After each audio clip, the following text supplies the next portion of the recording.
Hey everybody, welcome to another episode of The Bitter Pill. The title of today's show is kind of facetious. It's a title that Kyle Kulinski calls Medicare, March for Medicare for All Activists Inappropriate. And that's just sort of a tongue-in-cheek reference to the incident where Jimmy Dore was uh, trying to rebut the smears from the Young Turks, claiming that he sexually harassed Ana Kasparian with his comment when she was wearing a very short skirt in the office and kind of mooned everybody when she bent over to pick something up. And he said, "Nice new skirt." And so when Jimmy was recounting that story, he uh, said, "Well, Anna, sometimes dressed kind of inappropriately around the office." And he wasn't saying that, oh, it's inappropriate for women to dress that way. He was just saying, well, consider the context. It's not a way that people typically dress, when they are at work, as opposed to, say, I don't know, maybe a bar or something. And Kyle Kulinski got really furious at Jimmy Dore for some reason for saying, for making that remark that Anna was dressed inappropriately. Um, okay, I guess I'm killing the joke by explaining this, but basically, Kyle basically took the same attitude towards some Medicare for All activists who were critical of Congress people who said they supported Medicare for All, but you know, haven't really done much to fight for it. Um, and specifically, he went after some activists for criticizing Nina Turner and for criticizing Cori Bush, among other members of the so-called squad, all of whom support Medicare for All. So I want to show you what he said and talk about how his criticism was inappropriate. And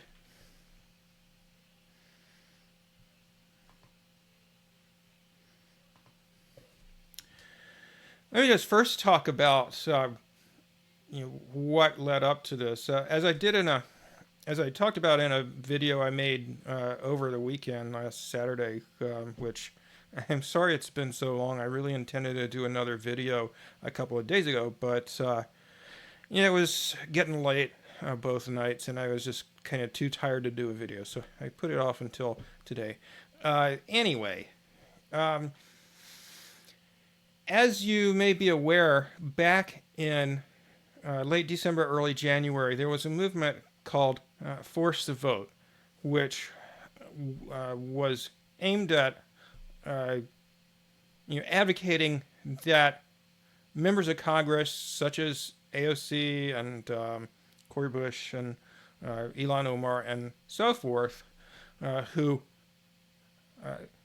have frequently expressed support for Medicare for All, to threaten to withhold their vote from Nancy Pelosi, who was running for re-election for Speaker of the House, unless Nancy Pelosi, who as Speaker of the House had the power to do this, brought the Medicare for All bill to the floor of the House for a vote, which would have entailed open public discussion in Congress there, or at least televised on C-SPAN or whatever, of the merits of Medicare for All.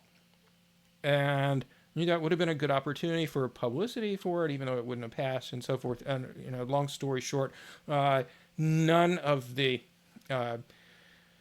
members of Congress who supported Medicare for All were willing to do that or even expressed any interest in doing that. In fact, they were all invited, as was Nina Turner, who's running for Congress and also supports Medicare for All, to a town hall on Force the Vote, which was attended online by, or watched online ultimately by about 150,000 people. I think there were 15,000 people watching it live. And, so all these folks in Congress, as well as Nina Turner, were invited to speak at this event, and none of them even responded to the invitation. I mean, pardon my French, that's just fucking rude to not even respond. Similarly, they all, as far as I know, plus I definitely know about Nina Turner, were invited to speak at marches in support of Medicare for All, demonstrations in support of Medicare for All that took place last Saturday, July 24th. They were contacted well in advance, months ago. And again, apparently none of them even responded to the invitation. And I saw other people do this, and I did this myself, repeatedly, responding to tweets by Pramila Jayapal or AOC or whoever, politicians who supported Medicare for All. When they would mention anything related to healthcare, we would tweet at them, "Hey, what about this demonstrations in support of Medicare for All that are taking place on July 24th? Do you plan to attend them? Have you been contacted about speaking at them? Will you publicize them?" No response from any of them whatsoever. And so the day of the marches rolls around, and we got an appearance at the last minute without any notice at the March for Medicare for All in Washington, D.C. from Cori Bush, and apparently another congresswoman from, I think, maybe New Mexico, and that was it. None of the other members of Congress showed up. I guess I later found out, excuse me, I later found out that Pramila Jayapal who is the person who wrote and the lead sponsor of the Medicare for All bill that's in the House, sent a videotaped message to the Seattle rally expressing support. So, I guess that's something. But none of them lifted a finger to in any way publicize these several dozen, I think there were 55 demonstrations in cities all across the United States, from New Jersey to Hawaii, in support of Medicare for All. As far as I'm aware, and I've been following healthcare activism for several decades, ever since I think the late 1980s, and I've never seen nationwide demonstrations in city after city in favor of Medicare for All. So this is really a first. And turnout was not the greatest. In larger cities there were a few hundred people. In smaller cities, maybe a few dozen. But this was a start, and think how big these marches could have been. Think if they had gotten some major publicity beforehand. If for example, AOC with her 12 million followers, or Nina Turner with her large following, had publicized these marches ahead of time, and encouraged people to go to them, or better yet, agreed to speak at them, because again, I know for a fact that many of them were invited. Jamal Bowman, I think, state senator, I think, from Kentucky, who is running for U.S. Senate next time. He was invited, and he responded to the invitation, but he wound up turning it down because apparently he and his wife were expecting a baby. Well, okay, but other than responding on Twitter, I think he responded on Twitter to the invitation. He didn't say anything about the marches. So, where are these politicians who say they support universal health care, single-payer health care, Medicare for all, where are they when it comes to collaborating with activists to try to publicize the idea and bring attention to it? They're nowhere to be found, just as they were nowhere to be found when there was an opportunity, because of a small margin between the Democrats and Republicans, to basically force Nancy Pelosi to bring Medicare for all up for a vote. If she wanted to be speaker again, they had the chance to do that, and they didn't. Okay, well, in any case, let me show you the video clip that I was referring to from Kyle Kulinski, where in one case, people were critical of Nina Turner running for Congress in a district including Cleveland, because she decided to have a campaign rally at the same time that the marches were going on, July 24th, and had AOC in town to help her promote this. So they had a rally, and then they went and canvassed door to door. Well, okay, but I mean, if you weren't gonna attend the march right down the road in Columbus, Ohio, because of your trying to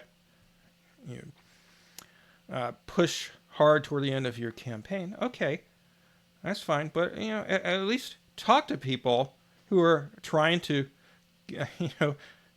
get you to respond to an invitation to speak at the march in Columbus. At least talk about this big event in support of Medicare for all, as someone who says she does support Medicare for all and does actually talk about it a fair bit. He runs campaign commercials on it. Why the hell wouldn't you collaborate with activists? Anyway, I've already told you a lot of what my response to Kyle Kulinski's criticism is, but I'll play his clip anyway. And let me just mention what the second clip is about. Cori Bush made a surprise appearance, Congresswoman Cori Bush from St. Louis, at the Washington, D.C. Medicare for All march. Just kind of showed up, at the last minute, didn't tell anybody she was coming, didn't talk about the march either before or after. And she was approached by an independent journalist who asked her, basically, what brought you to the march today?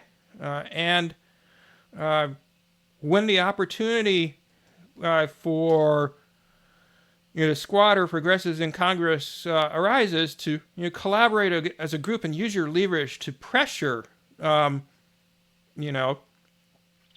establishment Democrats to push your agenda, such as, for instance, the opportunity to force Nancy Pelosi to bring the Medicare for All bill to the floor of the House for a vote back when she was up for election for Speaker. What do you think about that? And so her response was, well, I'm here at the rally because I support Medicare for All, and basically just sort of a dismissive response toward the other question, basically saying that she didn't think that force the vote was a legitimate issue, that it was just manufactured divisiveness, she called it, or manufactured division. And, just kind of dismissed the question from someone who, like most of the people there at the march, very much supported forcing the vote on the Medicare for All bill, or doing anything possible to put the issue before the public and generate a lot of discussion and pressure. So he was very disappointed by her answer, And as she was walking away, he said, well, that was a very politician-y answer you gave. Okay, anyway, let me go ahead and play these clips for you from Kyle Kulinski, and then we'll talk about them.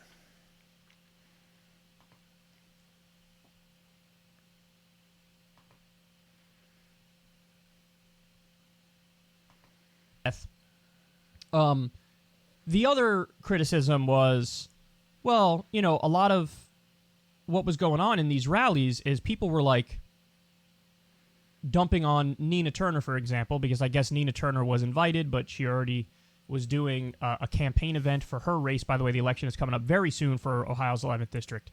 So her and Alexandria Ocasio-Cortez. This is just not true what Kyle just said. It wasn't that she was invited and she was already doing a campaign event. She was invited well before she had any campaign event planned, and she or her staff or whoever, deliberately, scheduled their event for, Saturday, July 24th, which they had to have known because, she was invited to speak, that the Medicare for All March in Columbus was that day. Were rallying for Nina Turner, and I guess some people who were part of this march were going after Nina Turner and saying, like, how dare you have an event that conflicts with the Medicare for All March, and so people were using that to go after her. I mean, my personal opinion on that is that I don't believe for a second that Nina Turner is against Medicare for All. I think she's one of the most profound and aggressive advocates for that policy. So I do think that people who are involved in the march who would use it to sort of go after our best congresspeople in ways that are inaccurate, I wouldn't do that because that is strategically silly. And it's also just not true. So you have to build coalitions when it comes to getting things like this accomplished, and to be a very insular, angry, niche subgroup is you're not doing yourself any favors. In fact, you're hurting yourself. So okay, well, let's talk about this bullshit from Kyle here. Well, I mean, first of all, it wasn't just that she wouldn't show up to the march in Columbus that people were upset about. It was the fact that one after another activists had contacted her to ask her if she would speak at the event, and she and her staff just blew them off. They didn't even respond.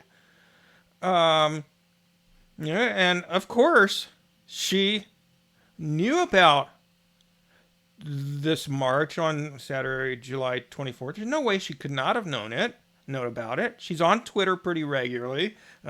She received invitations to it, to the Columbus event. Of course she knew about it, and she didn't say a word about it, either before or after the event. Just pretended it wasn't happening.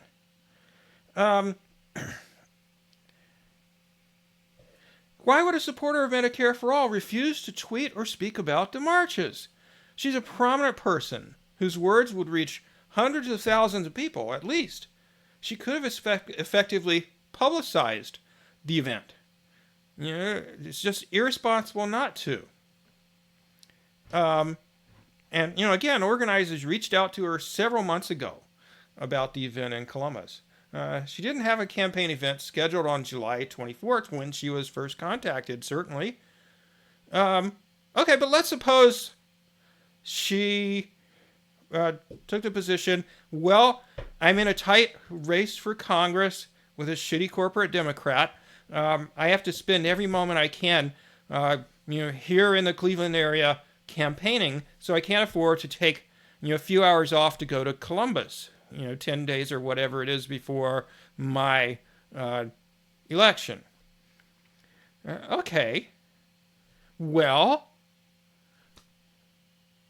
she could have had a Medicare march for Medicare for All event right there in Cleveland. Why not? Why couldn't she have done that? If she couldn't attend Columbus, what's the reason not to center her Cleveland campaign event on Medicare for All in solidarity with the other events if she really truly supports and is going to push Medicare for All like she claims she's going to? And, just a reminder, not only did she not even respond to organizers contacting her about the July 24th demonstration, she also didn't respond to the invitation to speak at the Force the Vote town hall back at the beginning of the year. Pardon my French again, but how fucking rude. At least respond with, no, I can't do it, because I've got to focus on my campaign here in Cleveland. That's the least that a courteous person would do. Period. Bottom line. So, Kyle is just, he'll do anything to defend Nina Turner. He worships at Nina Turner's feet. But, if we're going to fight for change, we can't be sucking up to politicians and expecting them to deliver the goods for us. We have to take an independent political stance, as I've talked about many times on the show before. Be politically independent from the Democrats or any other politicians, and simply advocate for what we want. Take a principled stand. That's what we've got to do. Okay, anyway, let's have a look at what else he said.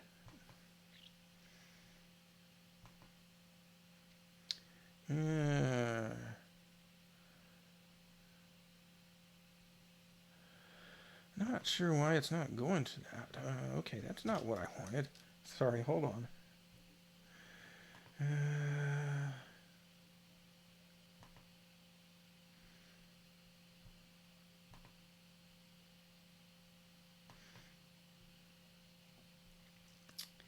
Not sure why it's not coming up. Oh, maybe this is it. Yeah, that's probably it. All right, let's... Sorry for the snafu, guys. Okay, here we go. I will start this again here.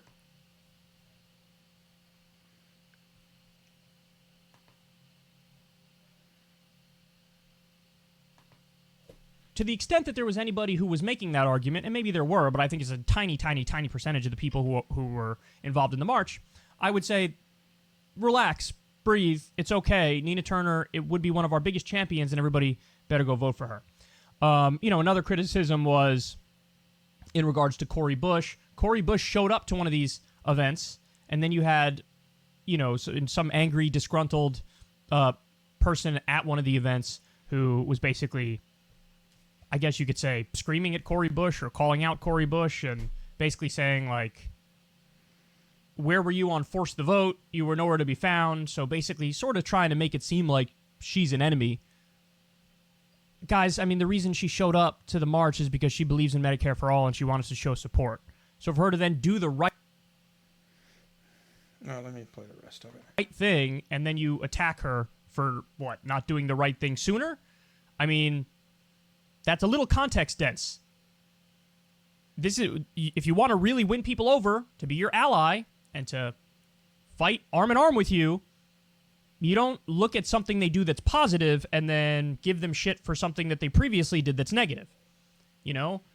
People need to realize how to deal with people who we consider enemies versus people who we consider imperfect allies. Now, I would argue for sure Cori Bush is an imperfect ally, but I guess there are some people who would seriously argue that no, she's an enemy. But to those people, I'd say, good luck ever getting anything done ever at all, because if that is your mindset, if Cori Bush isn't pure enough to make it into the coalition, then there is literally nobody who's going to make it into the coalition. Okay, enough of this shit. Sorry, maybe you like Kyle and don't want to hear me say this, but what a fucking condescending prick. First of all, he misrepresents completely the interaction, which I already described to you, between this fellow Kobe, I don't know his last name, at Pro Peace 97, who approached Cori and briefly interviewed her, where he first asked her why she was there, and then after that asked her about forced to vote, and he certainly wasn't screaming at her. He was very polite, according to his description of the interaction, which unfortunately he didn't record. But I'll take his word over Kyle Kulinski's, who wasn't there. Just basically, asked her what she thought about the idea of forced to vote or other tactics where the progressives in Congress use their leverage as a bloc with a narrow margin there is in Congress to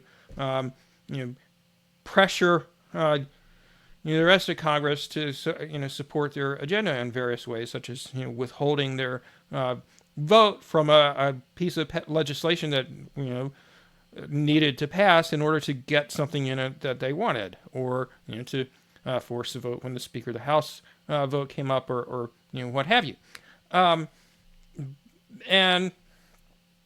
basically, Kyle just I don't know if you caught the title of his video.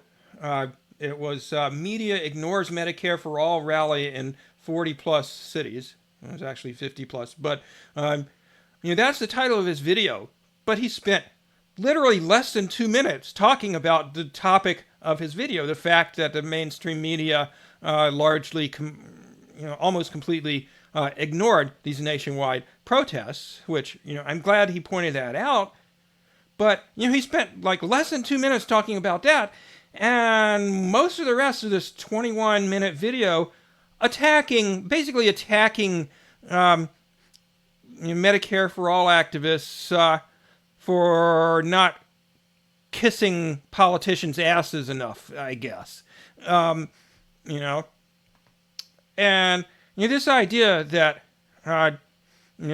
we have to be nice to them because we've got to build a coalition with them, and we're shooting ourselves in the foot if we're not nice to them and sucking up to them and not criticizing what they do when they,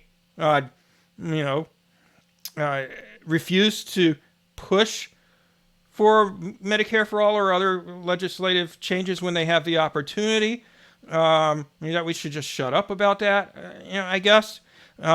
Or that we shouldn't be upset when we try to collaborate with them. We reach out to them to invite them to our events to speak. And they don't cooperate with us in any way. They're not forming a coalition with us. They're not, like, if they really were concerned about pushing for Medicare for All, they would be out front publicizing these events. They would be talking about them, on Twitter and in interviews.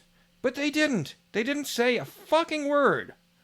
The only person who said anything publicly about the Medicare for All marches was Pramila Jayapal, the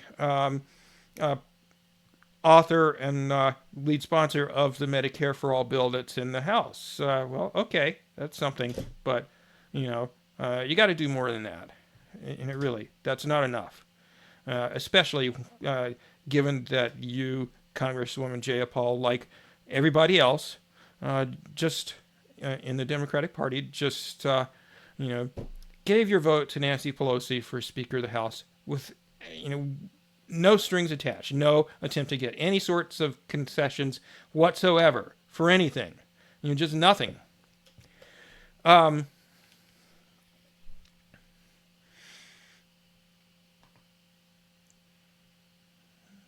And there were other, as I talked about in my last video, there were many other critics of the Medicare for All marches. There was this fellow whose Twitter handle is leftist CEO, who I and some others got into a bit of a tangle with because he was, attacking the marchers. I don't want to take the time to look it up. I'll put a link to his tweet, and you can see the responses to it. But I talked about it in the last video. Emma Vigeland, formerly of the Young Turks, and Ana Kasparian from the Young Turks, they both attacked the marchers. Kyle, of course, complimented the protesters in some ways, but spent most of his video attacking them. Democracy Now! Didn't attack the march, but just didn't mention it. Didn't even talk about the event at all. And then Jen Dice from Status Quo, who, their channel has done a lot of great reporting. I give them a lot of credit for that. But sometimes their political takes really kind of turn me off. But she was there at the event in D.C., recording it, streaming it live on Status Quo. And so she saw Kobe, the guy who confronted Cori Bush there, and knew about his interaction with her, saw his tweet describing it, and she had the nerve to call him a clown. Ultimately she apologized, but why the hell would she say that? And Jordan Cheriton, the other member of the, at least that appears on camera regularly, of the Status Quo crew, co-founder of Status Quo, he was also rude to Kobe.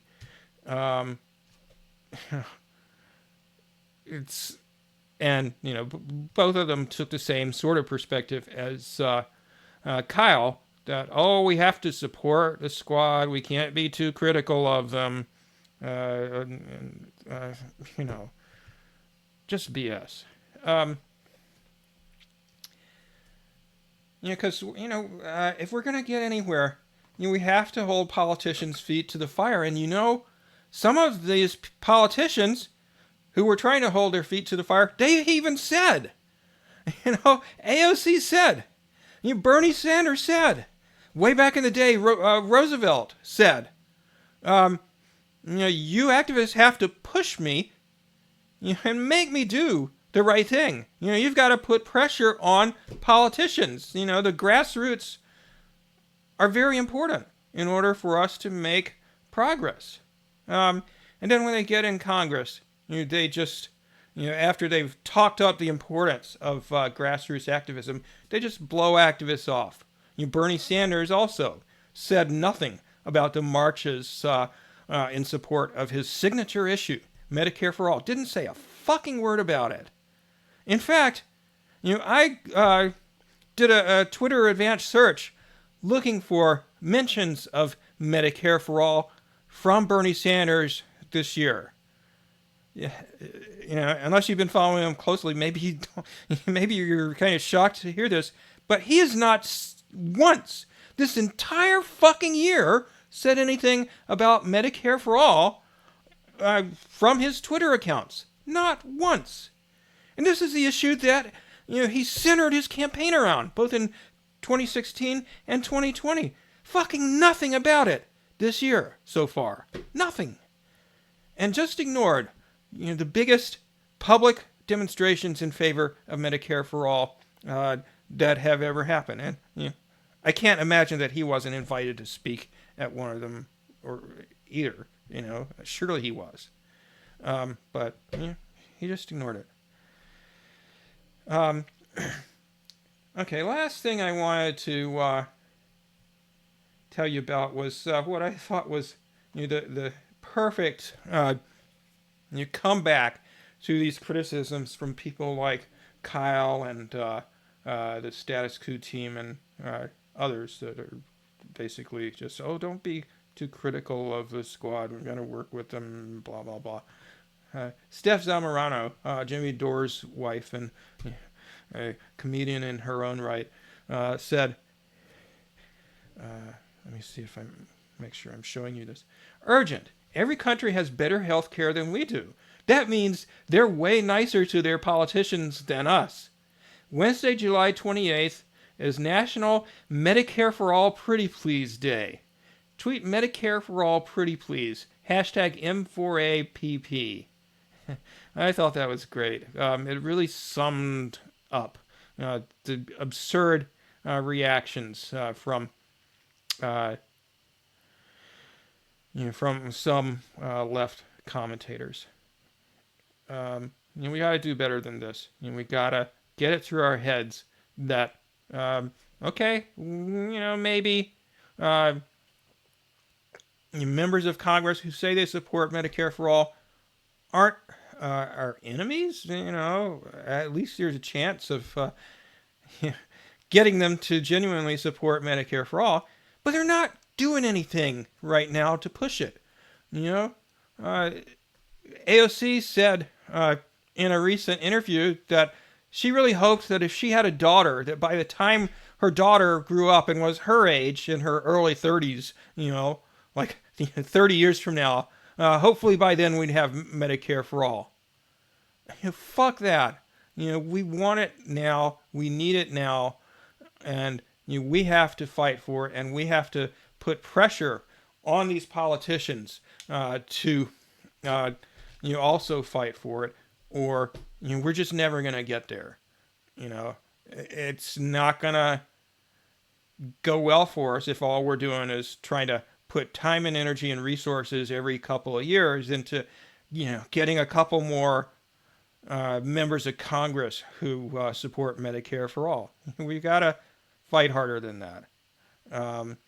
And anybody who doesn't understand that needs to get their fucking head out of their ass. All right. That's all I have for you today. I will see you next time, everybody.